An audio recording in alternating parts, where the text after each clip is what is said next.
Hello everyone, welcome to digital math. आज हम लोग करने जा रहे हैं साइंस पेपर नंबर 3 का सेक्शन सी। तो गाला 2025 के हमने पेपर 2 से लेके 5 तक के सेक्शन ए सेक्शन बी भी कंप्लीट कर दिए। नाउ सेक्शन सी पे हम लोग पेपर नंबर 3 पे आए हैं।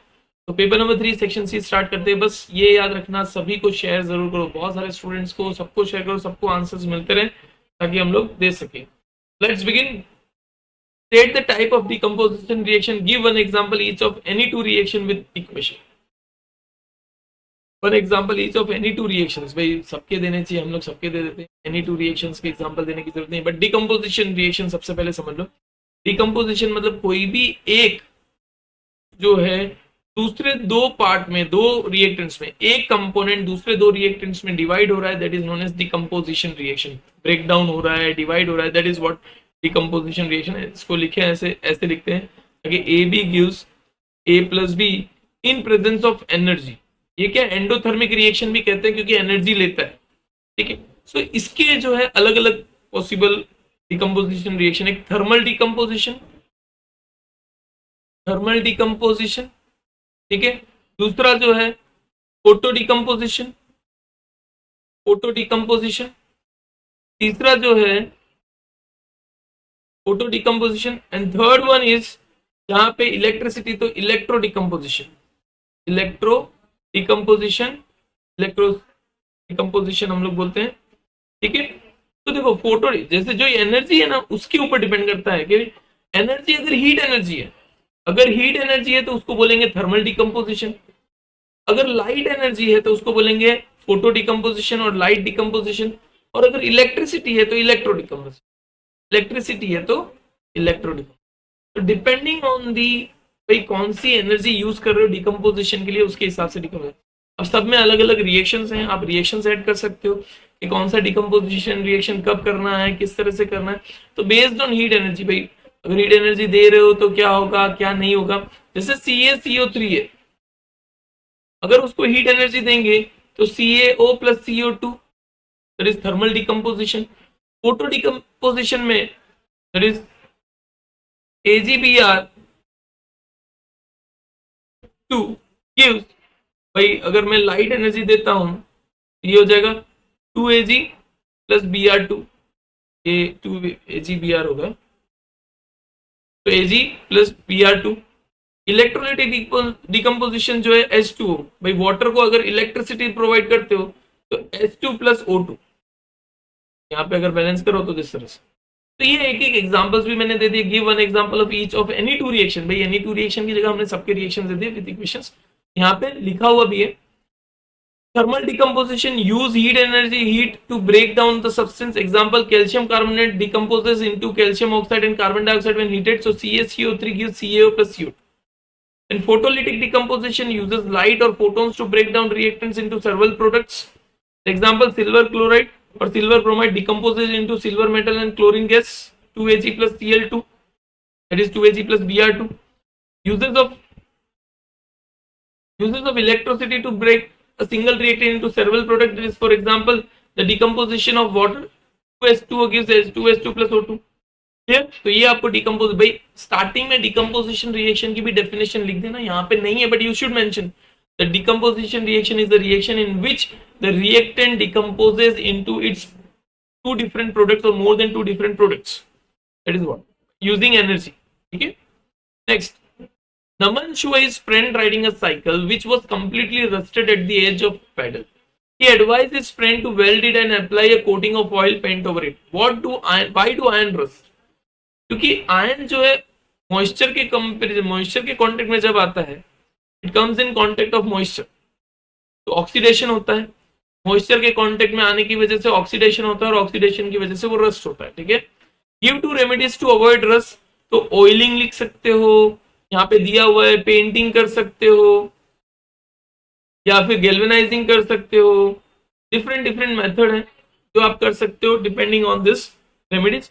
What value of Naman is seen in the above act? भाई नमन हैज एडवाइस गुड, तो he is the good friend. मैं बोल सकता हूँ गुड फ्रेंड है जो सही एडवाइस देता है, सही सजेशन देता है। तो यहाँ पे आंसर्स लिखे हुए मैंने। Iron rust because of a chemical reaction or called oxidation which occurs when iron is exposed to oxygen and water. This is moisture. Two ways to prevent rusting is painting and galvanising, आप oiling लिख सकते हो, फिर electrolytic plating लिख सकते हो।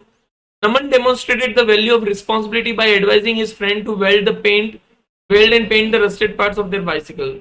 Advising बोल सकते हो, रिस्पॉन्सिबिलिटी ऑफ एडवाइजिंग या गुड नेचर दोनों बोल सकते हो। Describe the electrolytic refining of copper with figure. यहाँ पे फिगर तो मैंने बताया हुआ है। इलेक्ट्रोलाइटिक रिफाइनिंग बताना है। इलेक्ट्रोलाइटिक रिफाइनिंग उन मेटल्स के लिए यूज किया जाता है जो वेरी लेस रिएक्टिव है। Actually highly reactive metals easily हो जाते हैं, सब कुछ हो जाता है, लेकिन लेस रिएक्टिव मेटल्स के लिए ये जरूरी है क्योंकि उसमें इलेक्ट्रिसिटी पास करके करते हैं। तो इसमें किस तरह से करते हैं, देखो एनोड और कैथोड। एनोड पे हम लोग लगाते हैं इम्प्योर मेटल, क्या लगाते हैं, इम्प्योर मेटल रोड, ठीक है, इम्प्योर मेटल रोड लगता है इसके ऊपर, और यहां पे लगता है कैथोड के ऊपर pure metal road, pure metal road, ठीक है।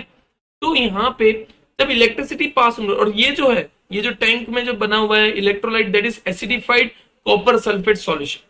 जब इलेक्ट्रिसिटी पास करते हैं तो इसका कॉपर, एनोड का कॉपर जो है pure metal, impure metal road से कॉपर जो है इस इलेक्ट्रोलाइट के अंदर डिसॉल्व हो जाता है, ठीक है। और मीनवाइल इसके इलेक्ट्रोलाइट जो है कॉपर सल्फेट मीन CuSO4, तो इसका जो कॉपर है वो इस प्योर मेटल के ऊपर, जो कैथोड है प्योर मेटल रोड है उसके ऊपर चिपक जाता है।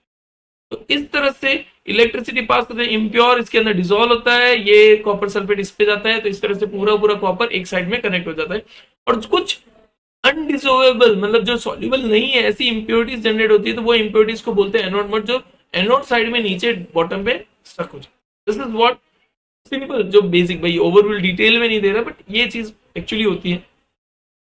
यहाँ पे electrolytic refining of copper, in electrolytic refining purification of copper, impure copper is made into anode and a line of pure copper is made into cathode. A copper salt solution is used as an electrolyte, मतलब copper salt solution क्या हो गया, CuSO4. when the current passes through the electrolyte, the pure metal from the anode melts in an electrolyte, melts in the electrolyte, dissolves in an electrolyte, कुछ भी हो सकता है, तो dissolve हो जाता है। an equal amount of pure metal, जितना अमाउंट dissolve हो रहा है एनोड से उस सॉल्यूशन के अंदर, उतना ही प्योर अमाउंट इलेक्ट्रोलाइट से कैथोड के ऊपर चिपक जाता है, इंसर्ट होता है। Soluble impurities enter the solution where soluble impurities settle to bottom insoluble, ये इनसॉल्युबल लिखना होगा, this is not soluble, this is insoluble. यहाँ पे मैं लिख देता हूँ इनसॉल्युबल इंप्योरिटी। देखो सॉल्युबल तो डिसॉल्व हो जाती है, लेकिन जो इनसॉल्युबल इंप्योरिटीज है वो सेटल डाउन हो जाती है और उसको बोलते हैं एनोड। समझ में आया? So this is how it goes on. Next, what is mean by tropisms and explain with two examples. तो tropism मतलब growth related movement. Tropism is growth related movement. Tropism का मतलब होता है growth related movement, ठीक है। तो अलग अलग डिफरेंट ट्रोपिज्म्स होते हैं, जो भी मूवमेंट जो प्लांट्स के अंदर जो मूवमेंट, तो इसमें दो अलग अलग बहुत सारे हैं। हाइड्रोट्रोपिज्म है, हाइड्रोट्रोपिज्म, देन जियोट्रोपिज्म, हाइड्रोपिज्म कर दिया मैंने, हाइड्रोट्रोपिज्म मतलब hydrotropism growth related towards plant or away from the plant, geotropism, then chemotropism, chemotropism, ठीक है, जो वाटर की तरफ होता है दैट इज हाइड्रोट्रोपिज्म, जो अर्थ की तरफ होता है मींस दैट इज जियोट्रोपिज्म, केमोट्रोपिज्म मतलब जो केमिकल की तरफ होता है दैट इज केमोट्रोपिज्म, ठीक है। तो hydrotropism, geotropism and chemical tropism. और एक और चीज होता है दैट इज फोटोट्रोपिज्म, लाइट की तरफ, that is known as phototropism, जो लाइट की तरफ ग्रोथ होता है दैट इज फोटोट्रोपिज्म। तो जियोट्रोपिज्म में क्या है, पानी की तरफ रूट्स ग्रोथ है, तो वो पॉजिटिव जो हाइड्रोट्रोपिज्म हुआ, लेकिन स्टेम जो है पानी के ऊपर मतलब जमीन के ऊपर जा रहा है, पानी की तरफ नहीं, तो इट इज नेगेटिव हाइड्रोट्रोपिज्म कह सकता हूँ। जियोट्रोपिज्म मतलब ग्रेविटी के साथ, तो रूट जो है ग्रेविटी के साथ ग्रो होते हैं, दैट इज पॉजिटिव जियोट्रोपिज्म। और शूट जो है, स्टेम जो है वो अपोजिट टू दी मतलब ग्रेविटी है, तो वो नेगेटिव जियोट्रोपिज्म। केमोट्रोपिज्म मतलब जिस तरफ केमिकल रिएक्शंस हो रहे हैं वहां पे जाना, that is pollen grain. Pollen tube जो है, पोलन ट्यूब जो है वो उसकी तरफ ग्रो होता है, केमिकल रिएक्शन फर्टिलाइजेशन, तो उसको बोलते हैं पॉजिटिव केमोट्रोपिज्म। फोटोट्रोपिज्म मतलब लाइट की तरफ ग्रो होना, भाई सनलाइट गिर रही है तो उस तरफ स्टेम जो है ग्रो होती है और रूट जो है ऑपोजिट डायरेक्शन में ग्रो होती है। तो root positive geotropism, sorry stem positive phototropism और रूट जो है नेगेटिव फोटोट्रोपिज्म, यहाँ पे मेंशन किया हुआ है वैसे। Tropism is the directional growth or turning of an organism in response to an external stimulus. It can be positive or negative, meaning towards the away or in the direction. Towards the direction or away from the stimulus is known as, example, phototropism. The movement of a plant or its parts responds to light. For example, plants growing towards light source is positive phototropism. तो उसमें stem जो है positive और root जो है negative. Then geotropism, the movement of plant in its part responds to gravity. For example, shoot growing upward and roots growing downward. तो shoot जो है नेगेटिव और रूट्स जो है पॉजिटिव। इसके अलावा भी आप केमोट्रोपिज्म, हाइड्रोट्रोपिज्म को भी एक्सप्लेन कर सकते हैं साथ में, depending on the mass. Hydrotropism और जियोट्रोपिज्म, तो मास के बेस पे मैंने एक्सप्लेन किया है, वो आप मेंशन कर सकते हो, हाइड्रोट्रोपिज्म और केमोट्रोपिज्म। ठीक है, बढ़ते हैं नेक्स्ट क्वेश्चन। समझ में आ रहा है? आई होप आप लोग को समझ में आ रहा है सारे आंसर्स किस तरह से लिखने, क्या लिखने, सारे आंसर्स मैं दे रहा हूं तो समझ में आना चाहिए। What is vegetative propagation and state it's any two advantages. तो सबसे पहले वेजिटेटिव प्रोपोगेशन मतलब ये असेक्सुअल मोड ऑफ रिप्रोडक्शन है। It is asexual mode of reproduction, mode of reproduction. इसके अंदर क्या होता है, रिप्रोडक्शन जिसमें हाइब्रिडाइजेशन किया जाता है, मतलब ग्राफ्टिंग लेयरिंग की मदद से। ग्राफ्टिंग लेयरिंग क्या होता है, जैसे कि एक मान लो एक शूट है, ये रोज का स्टेम है, इसको हम लोग बीच में से कट करके, suppose this is rose stem, just मान लो उधर किसी और प्लांट का, मान लो लिली का हमने ले लिया, चलो लिली प्लांट फ्लावर का स्टेम यहाँ पे लगा देते हैं, ठीक है, और इसको ग्राफ्ट लेयर करके, पूरा ग्राफ्टिंग करके, लेयरिंग करके, टाई करके पानी पिलाएं, तो पानी वगैरह सबको सनलाइट वगैरह दें, तो यहाँ पे लिली ग्रो करेगा और यहाँ पे रोज ग्रो करेगा और दोनों का हाइब्रिडाइजेशन हो सकता है। और ये फास्टर वे है, एक तरीके से जल्दी ग्रोथ हो जाती है। तो यहाँ पे अगर हम लोग देखें, vegetative propagation is method of asexual reproduction where a new plant is growing from vegetative part of a parent plant such as root, stem or leaf।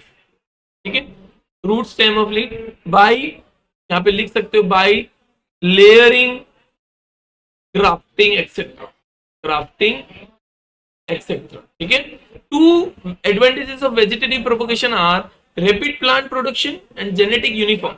rapid plant में देखो, जिनके बीज वगैरह नहीं है, सीड्स वगैरह नहीं है, वो भी जल्दी ग्रो हो सकते हैं। Without seeds also plants can grow without seeds. ठीक है, वो भी plants, a large number of plants can be produce in a short period of time. Genetic uniformity, the new plants are genetically identical to the parent plant. This helps preserve the plants characteristics through generations, मतलब same to same. इसके अंदर sexual mode of reproduction में DNA copy ditto to ditto होता है, तो long generation तक same to same genetic material रहेगा, ताकि वो कैरेक्टरिस्टिक्स, वो प्लांट एक्सटिंक्ट ना हो। ठीक है, so that is vegetative propagation. Next, explain budding in short. Budding मतलब क्या होता है, देखो हाइड्रा के अंदर होता है, जैसे कि मैं जस्ट जनरल आपको बता देता हूँ, इतना ज्यादा डिटेल नहीं, बट हाइड्रा जो है, सपोज मान लो दिस इज हाइड्रा, ठीक है, ये हाइड्रा है। हाइड्रा के अंदर पहले क्या होगा, छोटा सा बर्ड ग्रो होगा। मान लो हाइड्रा के अंदर एक छोटा सा बर्ड ग्रो होगा, फिर उसके बाद उस छोटे से बर्ड में से वो हाइड्रा धीमे धीमे ग्रोथ करना स्टार्ट करेगा। ये जो बर्ड था वहां पे हाइड्रा थोड़ा सा ग्रो करेगा धीमे धीमे। अगर हम लोग देखें तो hydra will be growing into big mature plant, मतलब हाइड्रा जो है बहुत बड़ा मैच्योर प्लांट हो जाएगा और वो अपने पेरेंट से डिटेच हो जाएगा। तो धीमे धीमे क्या होगा, वो अपने पेरेंट से डिटेच होके एक सेपरेट ऑर्गेनिज्म बन जाएगा। तो दिस इज बर्डिंग एक्चुअली। इसको हम लोग बर्डिंग बोल सकते हैं कि छोटे से बर्ड से वो प्लांट ग्रो होते होते, मतलब मैच्योर होते फिर आदमी अपने पेरेंट सेल से डिटेच हो रहा है। दिस इज नॉट बर्डिंग भाई, छोटा सा। यीस्ट के अंदर भी बर्डिंग होता है, यीस्ट के अंदर भी बर्डिंग होता है, जो हम लोग दही वगैरह जो भी हम लोग फर्मेंटेशन में यूज करते हैं। Budding is a type of asexual reproduction when new organism growth from a bud or outgrowth of a parent organism. Explanation: a bird forms from cell division at a specific site on the parent organism. Bird बनता कैसे? Cell division से. The bird grows and eventually separates from the parent, becoming a new independent organism. एक नया organism धीमे धीमे बड़ा होता है, फिर एक ऑर्गेनिज्म बनता है और अपने आप से सेपरेट हो जाता है. Examples: budding occurs in a many organisms including yeast, hydra and corals. ठीक है, yeast में होता है, hydras में होता है, corals. Yeast: a bird forms a small bulb-like projection on the yeast cell. In yeast cell, the daughter cells may not separate from the parent cell, forming long chains of the cells. वो parent cell से शायद separate ना हो, but a bird develops from repeated cell division at a specific site on the parent hydra. Hydra में क्या है? वो अलग हो जाता है. The birds develops into tiny individual and detach from the parent when fully mature. पूरा mature होने के बाद वो अलग से detach हो जाता है. Yeast में detach नहीं होता होगा, but bird में means hydra में detach. Next, question number 44. Draw neat ray diagram and describe the size and position of the image by concave mirror.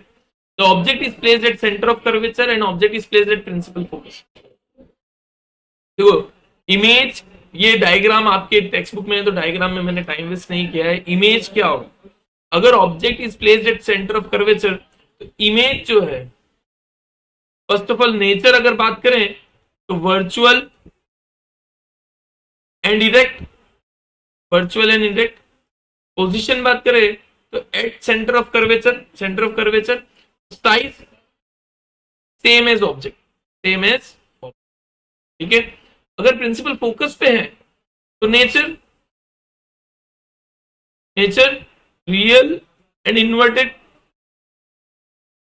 Position at infinity, at infinity.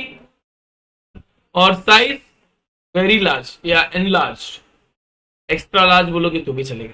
ठीक है. ये diagram बने हुए हैं कि भाई सेंटर ऑफ कर्वेचर पे है तो इसी तरह से सेंटर ऑफ कर्वेचर पे बनेगा, प्रिंसिपल फोकस पे तो इस तरह से. मिरर दिया हुआ है तो उसके अकॉर्डिंग मिरर के हिसाब से बनाया. नेक्स्ट भाई सेकंड जो क्वेश्चन था, draw ray diagram of a image obtained by object placed at 2f of convex lens, state the size and position. Centre of curvature by 2f पे बना हुआ है तो nature real and inverted, again real and inverted. Position at 2f2. Size same as object, size क्या होगा? Same as object. वैसे तो इतने डायग्राम्स नहीं पूछते 3 मार्क्स क्वेश्चन में, पता नहीं किस तरह से ये दे दिया. एक क्वेश्चन जरूर पूछते.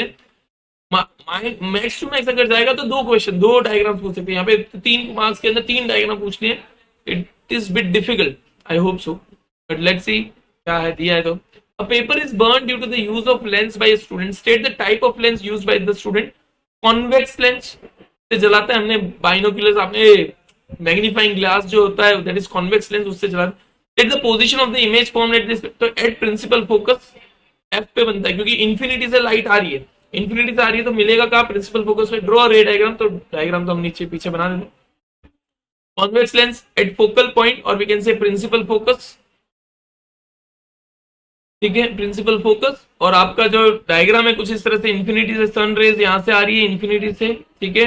और मिलेगी कहाँ? तो प्रिंसिपल फोकस पे यहाँ पे मिल रही है प्रिंसिपल फोकस, और पेपर यहाँ पे ही रखा जाता है तो वो जल जाता है. So how it can open. Next question, question number 46. Draw an electric circuit in which 3 cells each of 2 volt at resistance. 3 cells, तो सर्किट डायग्राम बनाना है. 3 सेल्स पहले बना देते हैं. नीचे बनाए थोड़ा सा. 1 2 3. 2 वोल्ट के 3 सेल्स हैं, मीन्स 2 3 6 वोल्ट हो गया हमारा. ठीक है. Resistance of 4 ohm, resistance of 4 ohm,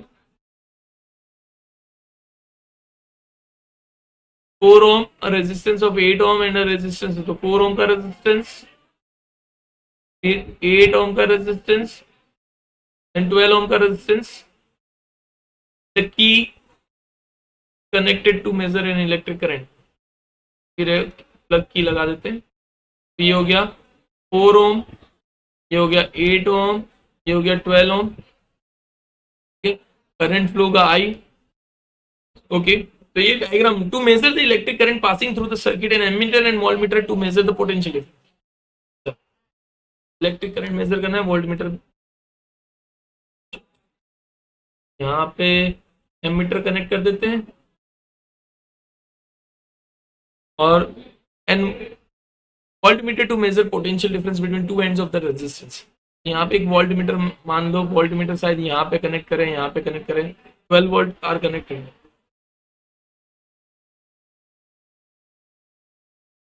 Passing through the circuit, ammeter and voltmeter to measure the potential difference between two ends of a resistance 12 ohm are connected। 12 ohm के across एक voltmeter और ammeter connect कर दिया, ठीक है। यहाँ पे मान लो इस तरह। What would be the observation of ammeter and voltmeter? Circuit diagram बन गया। अब आपको एमीटर चाहिए, तो पहले टोटल रेजिस्टेंस RS सीरीज है तो R1 plus R2 plus R3, series के हिसाब से 4 प्लस 8 प्लस 12 यानी 24 ओम इसका रेजिस्टेंस हो गया। वोल्टेज आपको 6 वोल्ट दिया है, तो करंट एमीटर का रीडिंग हो जाएगा I equals to V upon R, that is 6 upon 24 1/8, that is equals to 0.125 ampere. Voltmeter का रीडिंग क्या आ गया? 0.125 एम्पियर। फिर आपको चाहिए कि 12 वोल्ट के अक्रॉस जो वोल्टमीटर लगा है उसके अक्रॉस क्या होगा, तो voltage V equals to IR3, I तो 0.125 हो गया, R3 दैट इज 12, तो 0.125 इंटू 12 तो 0521 01452 तो 00151 दैट इज इक्वल्स टू 1.5। तो voltage across this 12 ohm resistance is 1.5 का वोल्ट रहेगा। वोल्टेज ड्रॉप आपको पता चल गया, just let me calculate, 12 into 0.125 is 1.5 volt, ठीक है। तो एमीटर और वोल्टमीटर की रीडिंग आपको मिल गई। एमीटर की रीडिंग कितनी होगी? 0.125 एमीटर, और वोल्टमीटर की रीडिंग क्या होगी? वोल्टमीटर जो है that is equal to 1.5 volt. Clear? तो थैंक यू वेरी मच। यहाँ पे हमारा पेपर नंबर 3 का सेक्शन सी कंप्लीट होता है। इसी तरह से पेपर नंबर 4 का भी हम लोग सेक्शन सी आपको प्रोवाइड कर देंगे। So, till then, take care. Bye bye everyone. Like, share और कमेंट करना ना भूले। Take care. Bye bye.